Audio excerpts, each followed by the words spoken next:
हरे हरे, हरे कृष्णा कृष्णा कृष्णा हरे हरे, हरे राम राम राम हरे हरे। श्रील प्रभुपाद की जय। श्रीमद् भगवद गीता अध्याय 3 श्लोक संख्या 4।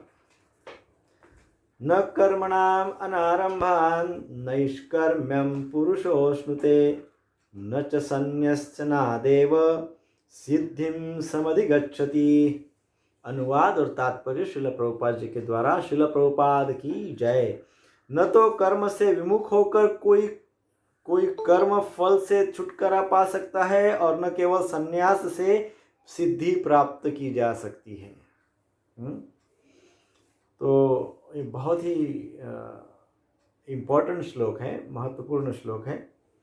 इस श्लोक में भगवान अर्जुन के प्रश्न का उत्तर दे रहे हैं। जैसे कि 3.1 में अर्जुन ने भगवान को प्रश्न पूछा था, ज्यादातर श्लोक में भगवान वो प्रश्नों के उत्तर इस अध्याय में दे रहे हैं। इस श्लोक में कह रहे हैं न कर्मणा अनारंभान नैष्कर्म्यम पुरुषोऽश्नुते। कर्म का आरंभ न करने से व्यक्ति कर्म बंधन से छूट नहीं सकता। Inaction is not a form of, not from reaction of action. भगवान ये कह रहे कि इनएक्शन है निष्क्रियता को भी कर्म बंधन में डाल सकता है ना। यदि आप कोई व्यक्ति सोचे कि मैं निष्क्रिय हूं, मुझे कुछ नहीं करना है, फिर भी उसके ऊपर बंधन आ सकते हैं, है ना। भगवत गीता के 15वें अध्याय में कहा गया है कर्मानुबंधिनी मनुष्य लोके, अर्थात संसार रूपी वृक्ष की जड़ें मानव समाज के सकाम कर्मों से बंधी हुई है। तो भगवान यही बात यहाँ पे भी समझा रहे हैं। भगवान कह रहे हैं कि मनुष्य शरीर जो है ना, वो मनुष्य शरीर सदा न कदा नित्य ही कर्म के बंधन से जुड़ा हुआ है। और फिर कोई चाहे कर्म करे या चाहे कोई कर्म न करे, परंतु मनुष्य शरीर जो है वो कर्म बंध से जुड़ा हुआ है। तो मनुष्य शरीर प्राप्त किया है तो बंधन तो कंपल्सरी आ गए, कर्म बंधन तो आ गए हैं।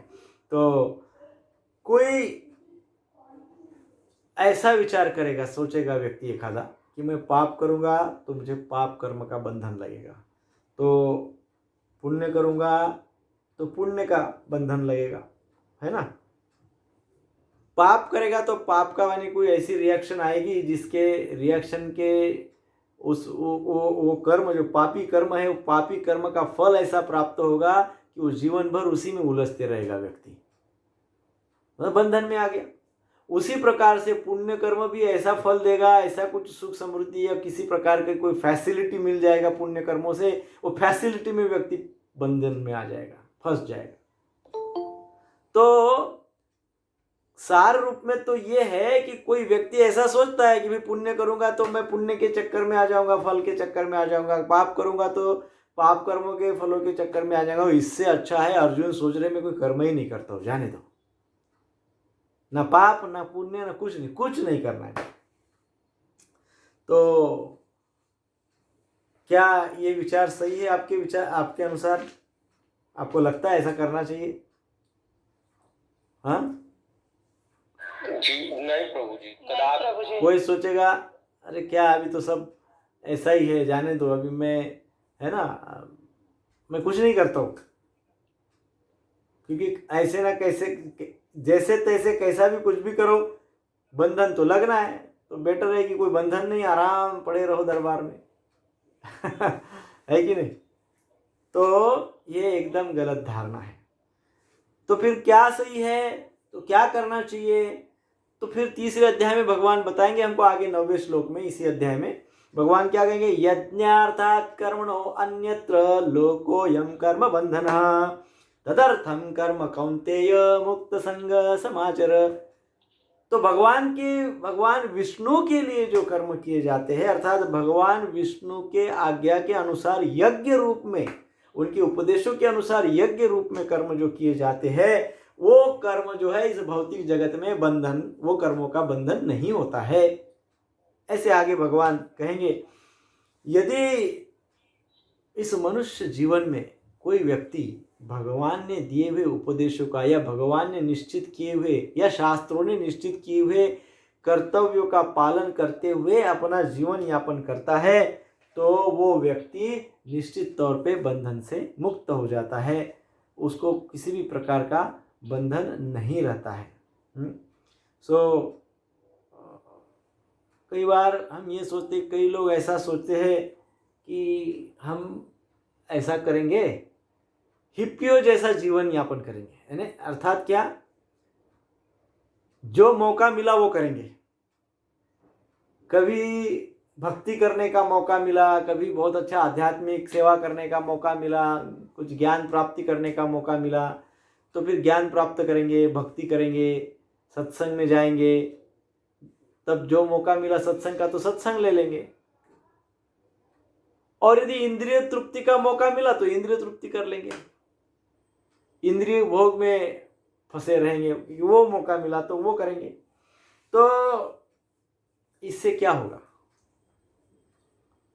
हाँ, क्या इससे कर्म बंधन से मुक्ति होगी? क्यों नहीं होगी इससे कर्म बंधन से मुक्ति? क्योंकि व्यक्ति इसमें अपनी जिम्मेदारी नहीं समझ रहा है। मनुष्य की जिम्मेदारी, मनुष्य की रिस्पॉन्सिबिलिटी, मनुष्य का कर्तव्य, मनुष्य का धर्म कर्तव्य क्या है? मनुष्य का अथा तो ब्रह्म जिज्ञासा, तो ब्रह्म जिज्ञासा करे, दिव्य ज्ञान की ओर बढ़े, रियलाइजेशन की ओर बढ़े, और ये बढ़ते वक्त अपने कर्तव्यों का पालन करे, उसमें फंसे नहीं, वो कर्तव्यों में फंसे नहीं, बल्कि कर्तव्यों का शास्त्रों के अनुसार, साधु गुरु शास्त्रों के उपदेशों के अनुसार पालन करे। ऐसा उदाहरण समझिए कि मान लो कोई व्यक्ति जेल में है, और वो जेल में रहते वक्त यदि वो जेल अधिकारियों ने निर्देशित किए हुए कर्तव्यों के अनुसार कार्य नहीं करता है, जो जेल अधिकारियों ने जो निर्देशित किए हुए है कर्तव्य कर्म, उसके अनुसार यदि वो जेल में आचरण नहीं करता है, तो क्या उसकी जल्दी छुट्टी होगी? क्या जल्दी मुक्त होगा वो जेल से? नहीं होगा ना। उसी प्रकार से यदि हम मनुष्य जन्म को प्राप्त किए हैं, तो मनुष्य जन्म प्राप्त करने के कारण हमको कर्तव्य कर्मों का पालन करना है। इस जेल रूपी संसार में हम आ गए मनुष्य का रूप लेकर, तो इसके जेलर है, बहुत सारे देवी देवता है ना। तो जो जेलर्स है, उन्होंने भगवान की आज्ञा के अनुसार नीति नियम निश्चित किए हुए हैं, शास्त्रों में दिए हुए हैं, भगवत गीता में दिए हुए हैं। तो नीति नियमों के अनुसार यदि व्यक्ति नहीं चलता है, अगर जेल के रूल्स बुक के अनुसार नहीं चलता है, तो फिर क्या होगा? शिक्षा और बढ़ जाएगी, है ना, सजा और बढ़ जाएगी। तो इसलिए क्या करना चाहिए? नीति नियम से, शास्त्र के अनुसार चलना चाहिए। हाँ? पशु पक्षी और मनुष्य, इसमें भेद है। मनुष्यों को ये ज्ञात होता है कि उसको शास्त्र का ज्ञान लेना चाहिए, पशु पक्षियों को ये ज्ञात नहीं होता है। तो यदि हम पशु पक्षियों का जीवन यापन करेंगे तो हमारे ऊपर पशु पक्षियों का बंधन आ जाएगा, अर्थात हमारा जीवन पशु पक्षियों जैसा हो जाएगा। तो अगले जीवन में पशु पक्षियों को हाथ नहीं होता है, तो हमारे हाथ काट दिए जाएंगे, तो हमको क्या मिल जाएगा? पंख मिल जाएगा, यानी हम पशु पक्षी बन जाएंगे, पक्षी बन जाएंगे। और फिर मनुष्य जन्म में किए हुए जो कर्म है, उसका भोग अनेकों अनेकों जन्मों तक भोगते रहेंगे। तो महत्वपूर्ण बात यह है, इसेंस ऑफ दिस श्लोक इज कि कर्म हमको करना है, कर्तव्य कर्म। और कर्म का अर्थ क्या है?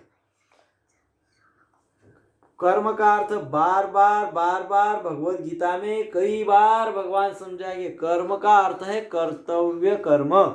कर्तव्य कर्म अर्थात ऑब्लिगेटरी ड्यूटीज, अर्थात जो शास्त्रों ने निश्चित की हुई है, जो भगवान ने उपदेश दिया है, वो कर्तव्य कर्म। साधारण कर्म करने से व्यक्ति मुक्त होने के बजाय उल्टा बंधन में फंसते जाता है, और शास्त्रोक्त कर्म करने से व्यक्ति बंधनों से मुक्त होते जाता है। तो हमको शास्त्रोक्त कर्म करने हैं कि अपना कर्तव्य कर्म त्याग न करें, अपने कर्मों को करे, शास्त्र के अनुसार करें। कई बार व्यक्ति अर्जुन के जैसा सोचता है, जैसे अर्जुन सोच रहे कि मुझे घोर कर्मों में क्यों लगा रहे हो, मुझे तो आप मुक्त कर दो, मैं तो भिक्षा मांगने के लिए तैयार हूँ, मुझे तो कोई कर्म ही नहीं करना है। तो व्यक्ति ऐसा सोचता है, कई बार वो अपने कर्तव्य कर्मों से दूर भागता है, वो अपने कर्तव्य कर्म करना नहीं चाहता है। कई बार हम ये देखते हैं कि वो नहीं करना चाहता है, कारण कोई भी हो, किसी भी कारण के कोई भी कारण हो सकता है, परंतु वो कर्तव्य कर्म आपने नहीं निभाना चाहता है। तो जब कोई व्यक्ति कर्तव्य कर्म निभाना ही नहीं चाहता है तो उसके परिणाम बड़े भयंकर हो सकते हैं। कोई व्यक्ति कर्तव्य कर्म नहीं करता है, उसके परिणाम शास्त्रों में कई ऐसे उदाहरण दिए गए हैं। भविष्य पुराण में भी एक वर्णन आता है गुरु शिष्य संबंधों के अनुसार। एक वेदज्ञ ब्राह्मण थे, वेद शास्त्र संपन्न ब्राह्मण थे, परंतु उनका समस्या ये था कि उनको अपने ज्ञान पे बड़ा गर्व हो गया था और उन्होंने अपने गुरु का अपमान कर दिया। गुरु का अपमान करने के कारण उनको कई जन्मों तक वृक्ष होना पड़ा, गुरु ने श्राप दिया। ऐसे ही एक और उदाहरण है, चंडी शिला बन गई, पत्थर बन गई। जैसे जैमिनी अश्वमेध में इसका वर्णन आता है, उसमें कहा गया है कि महर्षि उद्दालक की पत्नी थी चंडी नामक। वो पत्नी महर्षि उद्दालक की चंडी ये अपने कर्तव्यों का पालन नहीं करती थी। अपने पति के अनुसार, पति ने जो कहा है, पति ने जो उपदेश दिए हैं, या पति के जो भी आवश्यकताएं हैं, या पति के उपदेशों के अनुसार वो नहीं चलती थी। तो क्या हुआ कि एक समारोह में उनके पति की आज्ञा का उन्होंने अवज्ञा किया। किसने? चंडी ने महर्षि उद्दालक की आज्ञा की अवज्ञा किया, और उसके कारण महर्षि उद्दालक बड़े क्रोधित हो गए। और क्रोध के कारण उन्होंने क्या किया? चंडी को श्राप दे दिया। क्योंकि चंडी ने क्या किया था, जब महर्षि उद्दालक एक बहुत बड़े अनुष्ठान में थे तो वो चाहती थी कि महर्षि उद्दालक वो अनुष्ठान पूर्ण न करे, और उसको क्रोध आ गया। उसका कहना था, चंडी का कहना था कि महर्षि उद्दालक उनकी बात माने, परंतु महर्षि उद्दालक अपने उस अनुष्ठान में व्यस्त थे। तो चंडी को क्रोध आ गया और उसने क्या किया, चंडी ने महर्षि उद्दालक के कमंडलों को लात मार दी, कमंडलों को फोड़ दिया। इसके कारण महर्षि उद्दालक बड़े क्रोधित हो गए। तो महर्षि उद्दालक ने उनको श्राप दे दिया, तो वो पत्थर बन गई। सो अपने पति का उपदेश का पालन नहीं किया तो उनको पत्थर बनना पड़ा। रावण को मंदोदरी ने बहुत समझाया, बहुत सारे शास्त्रों के उपदेश दिए, बहुत सारे ज्ञान दिया, बहुत सारी बातें बताई, बहुत कुछ समझाया कि भगवान राम से युद्ध न करे, सीता को वापस दे दीजिए। मंदोदरी का उपदेश रावण ने नहीं सुना, अर्थात पत्नी का उपदेश पति ने नहीं सुना। कौन सा उपदेश? कर्तव्य कर्मों के प्रति उपदेश। पत्नी जो बोल रही थी कि कर्तव्य कर्म क्या है, वो पति ने नहीं सुना, अर्थात रावण ने नहीं सुना। अंततः क्या फल मिला? मृत्यु। जो हमारे कर्तव्य कर्म है, ये कर्तव्य कर्म का यदि हम पालन नहीं करते हैं तो निश्चित तौर पे उसका फल बड़ा विपरीत होता है ना। अपने कर्तव्य कर्मों से यदि हम चूक गए तो फल विपरीत होता है। दूसरे पंक्ति में कहा गया है, न च सन्न्यस्य नादेव सिद्धिं समधिगच्छति, अर्थात और न केवल संन्यास से सिद्धि प्राप्त की जा सकती है। अब भगवान देखिए प्रथम पंक्ति में क्या कह रहे हैं, प्रथम पंक्ति में कह रहे हैं कि कर्तव्य कर्म नहीं करने से कर्म बंधन में फंसेंगे, और दूसरे पंक्ति में क्या कर रहे हैं, और कर्मों से संन्यास लेने मात्र से भी व्यक्ति को सिद्धि प्राप्त नहीं होगी।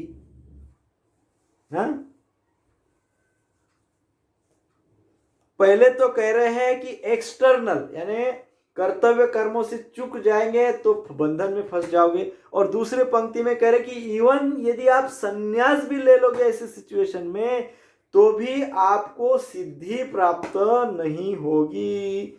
संन्यास्य नाद एव सिद्धिम, सिद्धि प्राप्त नहीं होगी। बताओ तो करना क्या पड़ेगा? तो अर्थ भगवान ये समझा रहे हैं यहाँ पे कि कर्तव्य कर्मों का त्याग करने से और केवल नामात्र संन्यास लेने से व्यक्ति बंधन में फंसता ही फंसता है। हाँ? इस प्रकार से भगवान समझा रहे हैं। संन्यास का अर्थ क्या होता है? सत अधिक न्यास। सत, सत अर्थात सुप्रीम, और न्यास अर्थात रिनंशिएशन, विरक्ति। सुप्रीम, उत्तम, सर्वोच्च विरक्ति। संन्यास का अर्थ क्या होता है? सर्वोच्च विरक्ति। अब इस श्लोक के तात्पर्य में श्रील प्रभुपाद जी बहुत सुंदर बात कहते हैं। प्रभुपाद जी कहते हैं, लिखते हैं कि भौतिकवादी मनुष्यों के हृदय को विमल करने के लिए जिन कार्यों का विधान किया गया है उनके द्वारा शुद्ध हुआ मनुष्य ही संन्यास ग्रहण कर सकता है। देखिए बहुत सुंदर बात कह रहे हैं। जो कर्तव्य कर्म शास्त्रोक्त है, वो शास्त्रोक्त कर्तव्य कर्म करने से क्या होता है? हृदय शुद्ध होता है। और जो शास्त्रोक्त नहीं है ऐसे कर्म करने से हृदय अशुद्ध होता है। श्रील प्रभुपाद जी कह रहे हैं। और जब ये शास्त्रोक्त कर्म अर्थात कर्तव्य कर्म करते करते करते करते व्यक्ति का हृदय शुद्ध होते जाता है, होते जाता है, होते जाता है, और इस प्रकार से जब उसका हृदय शुद्ध हो जाता है तो एक सिचुएशन ऐसी आती है, एक परिस्थिति ऐसी होती है जिसमें वो संन्यास ले सकता है। इसलिए प्रभुपाद जी कह रहे कि इस प्रकार से शुद्ध हुआ हृदय ही मनुष्य शुद्ध हुआ हृदय ही संन्यास ले सकता है। शुद्धि के बिना अनायास संन्यास ग्रहण करना सफल नहीं होगा, सिद्ध नहीं होगा। हृदय की शुद्धि के बिना संन्यास सामाजिक व्यवस्था में उत्पात है, ऐसे प्रभुपाद जी लिखते हैं। हाँ? समाज में ऐसा व्यक्ति क्या करेगा? उत्पात ही उत्पन्न करेगा, उत्पात ही निर्माण करेगा, है ना? क्योंकि हृदय शुद्ध नहीं, अर्थात हृदय में वासनाओं से फिर विचार उत्पन्न होती है, विचारों से फिर इच्छा होती है ना? ये सिस्टम है। हृदय में सुप्तावस्था में अंदर वासनाएं लगी रहती हैं, फिर वो वासनाएं धीरे धीरे धीरे धीरे गाढ़ी होती जाती है, फिर उनका एक स्ट्रांग विचार बन जाता है, फिर वो विचार और स्ट्रांग होते होते होते होते उसकी इच्छा बन जाती है, फिर इच्छा डिजायर, वो डिजायर एकदम स्ट्रांग होती जाती है, स्ट्रांग होती जाती है, स्ट्रांग होती जाती है। फिर व्यक्ति सोचता है, फिर एक्शन, फिर व्यक्ति कर्म करता है ना? जैसे पहले हमने उदाहरण दिया है कि हमने कहीं रास्ते पे जाते हुए मर्सिडीज कार देख ली तो हृदय में वासना हो गई वैसी गाड़ी प्राप्त करने की। तो 15 दिन पहले गाड़ी देखी थी, लेकिन आज भी वो वासनाएं उस समय उत्पन्न हुई और आज भी क्या हो रहा है? वो विचार, आज भी विचार मन में आ रहा है, आज भी वही गाड़ी का विचार आ रहा है, वही गाड़ी घूमती है 15 दिन बाद भी। अब वो विचार इतना गाढ़ा हो गया है, इतना गाढ़ा हो गया है कि इच्छा हो रही वो गाड़ी को प्राप्त करने की। फिर वो गाड़ी कहाँ मिलती है सब सर्च करने लग गए, इच्छा हो गई। अभी इच्छा भी दृढ़ होने लग गई, एक दिन बहुत ही दृढ़ हो गई इच्छा। अब इच्छा जब इतनी दृढ़ हो जाती है तो व्यक्ति एक्शन ही लेता है, कर्म ही करता है। फिर ये न के न प्रकार न व्यक्ति चोरी डाका करके या जो भी अनेकों प्रकार के उत्पात मचाता है और फिर वो कार्य कर्म करता है ना? सो इसलिए शास्त्र क्या कहते हैं, प्रभुपाद जी तात्पर्य में क्या समझाते हैं कि हृदय शुद्ध होना बहुत आवश्यक है। शुद्ध हृदय वाला व्यक्ति ही क्या कर सकता है? कर्तव्य कर्म संन्यास प्राप्त कर सकता है ना? कर्तव्य कर्मों से शुद्ध हुआ व्यक्ति ही संन्यास ग्रहण कर सकता है, अन्यथा ये क्या है? उत्पात है।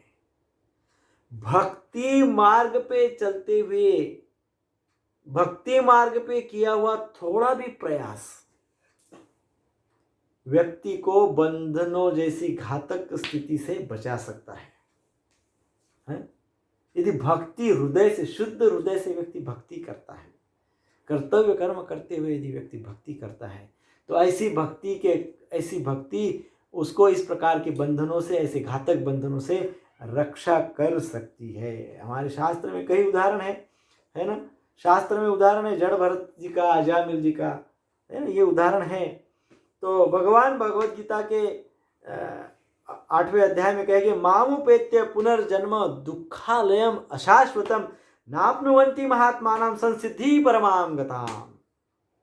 भगवान कहते हैं, मुझे प्राप्त करके महापुरुष जो भक्ति योगी है, मामुपेत्य पुनर्जन्म दुखालयम अशाश्वतम, कहते हैं नाप्नुवन्ति महात्माना,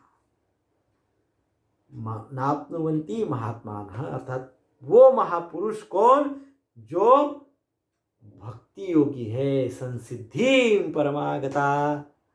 उसको क्या प्राप्त होता है? उसे कभी भी इस दुखालय अशाश्वतम में पुनः आने की आवश्यकता नहीं है, वो पुनः नहीं आता है। फिर उसके साथ होता क्या है? संसिद्धिम, उसको परम सिद्धि प्राप्त हो जाती है। किसको? जो भक्ति करता है, अपने हृदय को शुद्ध करते, अपने हृदय को शुद्ध करके भक्ति करता है।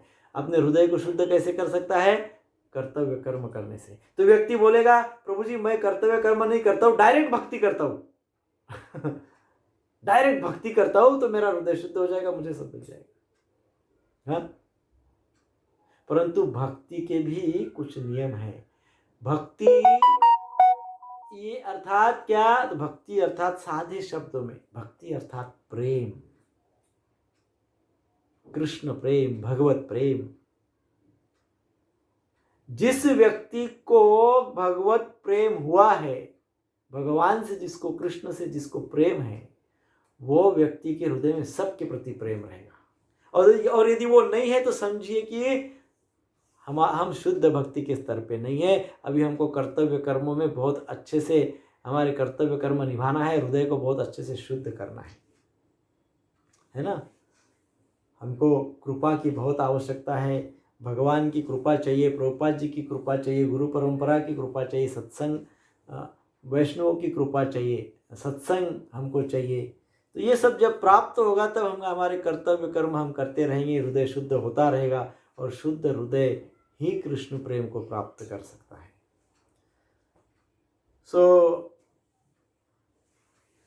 कई बार लोग सिद्धि के भी अनेकों व्याख्याएं करते हैं, परंतु सिद्धि, इस श्लोक में सिद्धि का अर्थ क्या है? संसिद्धि परमागताम, इस श्लोक में है ना, जैसा कि 8वें अध्याय के 15वें श्लोक में भगवान ने कहा है संसिद्धि परमागताम। इस श्लोक में भगवान जो कह रहे हैं कि इस श्लोक में जो प्रमुख बात भगवान कह रहे हैं, न कर्मणा अनारंभा नैष्कर्म्यम पुरुषोष्णुते न च सन्न्यस्य नादेव सिद्धिम समधिगच्छति। तो सिद्धि नहीं प्राप्त होगी। तो यह सिद्धि का अर्थ क्या है? तो इस श्लोक में सिद्धि का अर्थ है हमारे जीवन की सार्थकता, हमारे जीवन की सफलता, मनुष्य जीवन की सफलता। मनुष्य जीवन की सफलता किसमें है? पुनरपि जननम पुनरपि जन्मम पुनरपि मरणम पुनरपि जननी जठरे शयनम। इस चक्र को समाप्त करने की जो सबसे बड़ी सफलता है वो हमको प्राप्त करना है, और वो मनुष्य जन्म की सबसे सुप्रीम सफलता है। तो इस प्रकार से भगवान यहाँ पे कह रहे हैं कि ये उद्देश्य मनुष्य ने सामने रखते हुए अपने कर्तव्य कर्म करना चाहिए। अर्जुन कह रहे मैं नहीं करूँगा, मुझे तो आप घोर कर्मों में लगा रहे। क्या कहते हैं अर्जुन? कहते हैं, अर्जुन का प्रश्न था, क्या था? हे जनार्दन, आप मुझे घोर कर्मों में क्यों लगा रहे हो? ये अर्जुन का प्रश्न था। तो इस प्रश्न के उत्तर में भगवान ये सब कह रहे हैं। भगवान कह रहे कि यदि तुम कर्तव्यों का त्याग करोगे तो भी यह त्याग भी घोर कर्म माना जाएगा। यदि कोई व्यक्ति अपने कर्तव्य कर्मों का त्याग करता है तो समझ लेना चाहिए वो घोर कर्म है, भगवान स्वयं कह रहे हैं। और मैं परमेश्वर जो तुम्हारे हृदय में स्थित हूँ, तुम्हारे इस कार्य से प्रसन्न न होने के कारण तुम्हारे हृदय में अशांति का कारण बन जाऊंगा। मैं, भगवान कह रहे, मैं परमेश्वर तुम्हारे हृदय में स्थित हूं और मैं ही तुम्हारे जीवन में शांति का कारण हूं, परंतु मैं ही तुम्हारे जीवन में अशांति का कारण बन जाऊंगा, क्योंकि प्रसन्न नहीं होगा, क्योंकि तुम कर्तव्य कर्म नहीं कर रहे हैं। तो इन शॉर्ट कहने का अर्थ यह है कि भगवान यदि कोई कर्तव्य कर्म नहीं करता है तो भगवान उससे प्रसन्न नहीं होते हैं, है ना। तो कर्तव्य कर्म करना चाहिए, ऐसे कर्म जो हमको बंधन में नहीं डालते हैं। अब हमें बहुत बार बोल चुके कि ऐसे कर्म जो हमें बंधन में नहीं डालते हैं। तो ये कर्म के बंधन से बचने का उपाय क्या है? अब ये श्लोक का एकदम सार मैं आपको 2-3 वाक्यों में बता देता हूं। कर्म बंधन से बचने का उपाय बताइए। कर्म बंधन से बचने का उपाय एकदम सिंपल है। कर्म से, ध्यान से सुनिए, कर्म से मैं को निकाल दो, हो गए कर्म बंधन से मुक्त। कर्म से किसको निकालो? किसको निकालो? मैं को निकालो। कर्म बंधन से मैं को निकालो, सॉरी, कर्म से मैं को निकालो तो बंधन से मुक्त हो जाओगे। सिंपल। तो अब कैसे निकाले, क्या सोच रखे इसको निकालने के लिए? तो 2 डायमेंशंस है इसके, 2 डायमेंशंस। एक है